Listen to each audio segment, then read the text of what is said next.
Hi, welcome back to my mom life. If you're new here, welcome. I'm Jordan, and today we are making fudge 2 ways.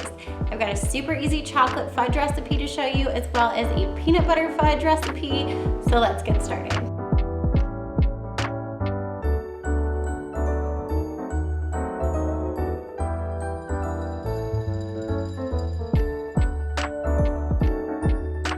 So like I said, fudge 2 ways, 2 different recipes.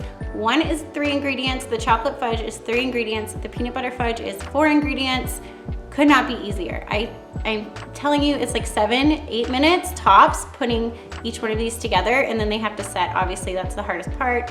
Takes the longest. Once they set, it's so yummy. You can give this to friends and family for Christmas. It's inexpensive, it's delicious, everybody loves it. So I'm excited to share these with you. Don't forget to check the description box if you want the recipes.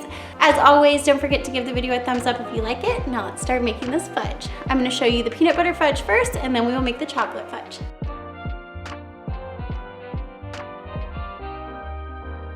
Okay, I have my ingredients out to make this peanut butter fudge. We're gonna need 1.5 cups of creamy peanut butter, 2 cups of sugar, 1/2 cup of milk, and 1 7-ounce container of marshmallow cream. The first step is to combine the sugar and milk in a saucepan on the stove. So we're gonna do that. Bring it to a boil and let it simmer for about 3 minutes. All right, I have my saucepan over medium heat, and I'm gonna go ahead and add in our 2 cups of just regular old white sugar and 1/2 cup of milk. I'm using 2% milk. Feel free to use what you have. And what we want to do is make sure that the sugar gets nice and dissolved. And then, like I said, we're gonna let it simmer for 3 minutes. So as soon as it comes up to a simmer or a boil, I'm gonna set the timer for 3 minutes, and then we will pull it off the stove and add the other 2 ingredients. Now that I'm starting to see bubbles, I'm gonna go ahead and set a timer for 3 minutes. And I'm just gonna continue stirring for that full 3 minutes. And then by that time, all of our sugar should be dissolved, and we will remove it from the heat. And like I said, add in the peanut butter and the marshmallow fluff.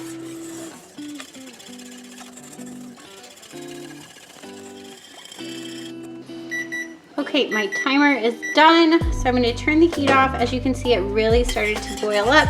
You do not wanna stop stirring this because it will burn. So keep stirring this just for the 3 minutes, and then now we can go ahead and take it off of the heat. Okay, I have an 8x8 pan ready to go. I just lined the bottom with parchment paper and then sprayed it just a little bit. I don't want it to be greasy. I just want it to be able to come out of the pan nice and easy, so that when I go to cut it, it is clean and the cuts look nice. So I have my pan ready to go. Now to our saucepan. This is just the spatula I used to get the peanut butter out of the jar. So I'm gonna go ahead and reuse that. I'm gonna add our peanut butter in, and that's 1.5 cups of creamy peanut butter. Use whatever brand your family likes. And then we're gonna use the whole 7-ounce jar of marshmallow fluff.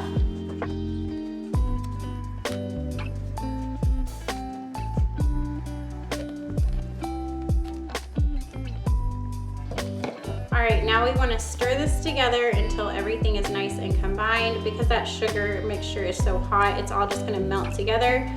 So I'm going to go ahead and stir this until it's nice and smooth, and then we will pour it into our pan.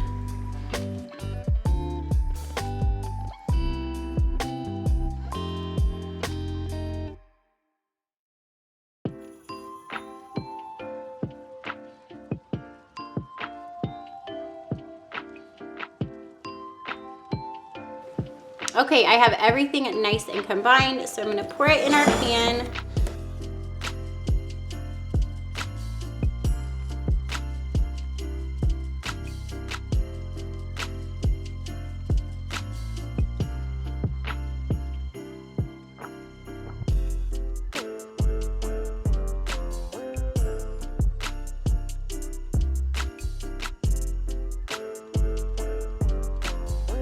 All right, now I'm gonna let this cool completely on the counter, and then I'm gonna cover it with plastic wrap, pop it in the fridge, and then once it is completely set, I will show you what it looks like, and we'll cut it into little squares. It's gonna be so yummy. All right, it is much later. Hopefully the lighting's okay. I had to get my lights out. It's been so gloomy. The first clip I watched back is so shadowy and dark. Hopefully you made it to this far in the video because the lighting has not been great today. But our peanut butter fudge is done. So I'm gonna go ahead and lift it out of our pan. You can see that parchment paper just works so great.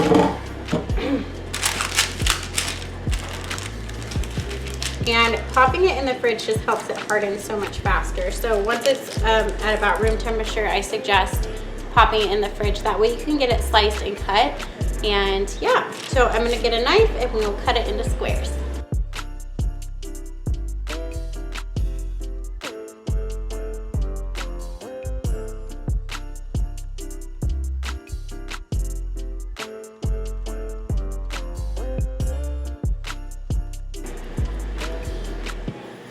So hopefully you can see, gosh, my lighting's not great, but it is so creamy. It's definitely not, because it was refrigerated, it's a little crumbly, but not bad.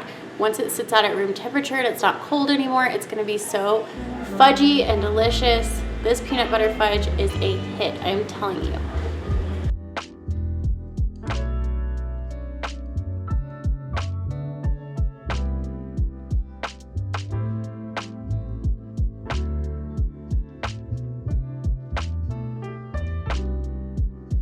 For our 3-ingredient chocolate fudge, we're going to need 3 cups of semi-sweet chocolate chips, 1 can of sweetened condensed milk. This is a 14-ounce can.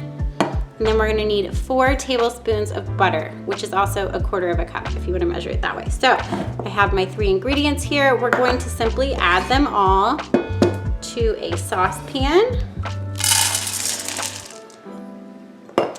And then take it over to the stove and melt everything together. It's very important that we do not overheat this though, because then our fudge will be dry and crackly. We don't want that. So we need to heat it for about 7-8 minutes and everything will be nice and melted and smooth. And then we will pour it in a 8x8 dish and let it harden and cut it up. And that is so easy. This is a super easy 3-ingredient chocolate fudge and it's so yummy. So let me finish getting this sweetened condensed milk out and into this pan, and then we're gonna go over to the stove.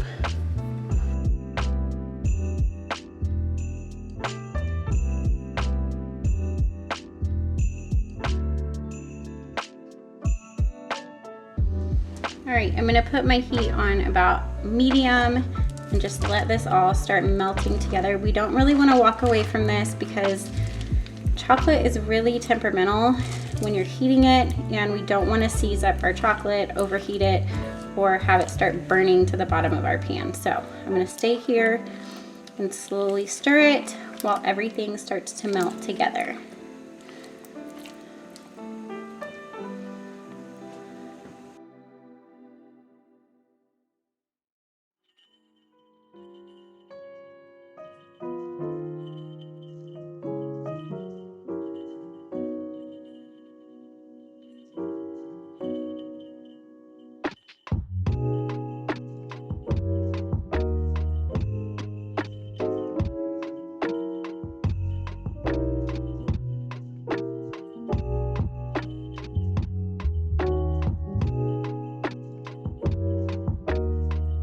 I have a few little pieces of butter that still need to melt in there, and then our fudge is pretty much done. It's all almost melted together. Like I said, do not overheat this. It's very important. I hope you can see on camera how silky smooth it's looking. So that's what we want.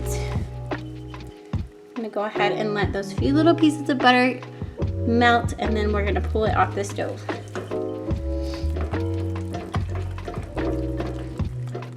All right, that looks good to me. So I'm gonna go ahead and turn my heat off and pour this into an 8x8 baking dish, and it's gonna cool, and then we will slice it, and it's gonna be so yummy. Okay, I have my pan ready to go, lined and sprayed really lightly, and I'm just going to transfer this chocolate fudge mixture into our pan. Just like with the peanut butter fudge, I'm going to let it sit out on the counter until it is at room temperature, and then we will pop it in the fridge. I'm just gonna lightly cover it with some plastic wrap, pop it in the fridge, and then once it's set, we will cut it into squares.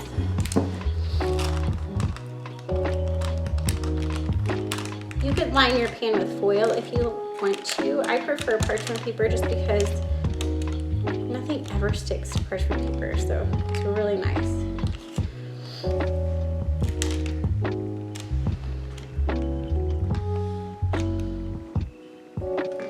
All right, I am gonna let this sit and cool, and then I'll show you what it looks like when it's all cooled and chilled, and we'll cut it into squares. Okay, our chocolate fudge is ready to be cut, so I'm gonna go ahead and just do like I did with the peanut butter fudge and carefully remove it from our pan.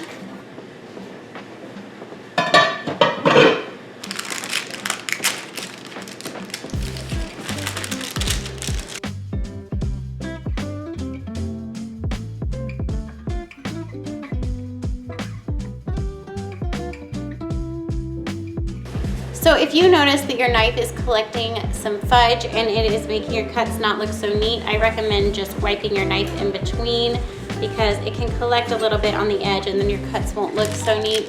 If you don't care about that and you're just gonna eat it, don't worry about it.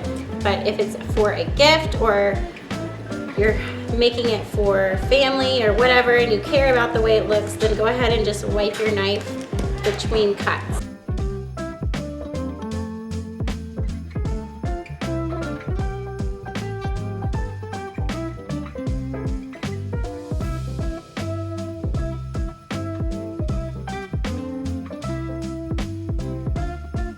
So here is our chocolate fudge. It is so creamy and delicious. I am telling you, 3 ingredients makes the best chocolate fudge. I hope you try it.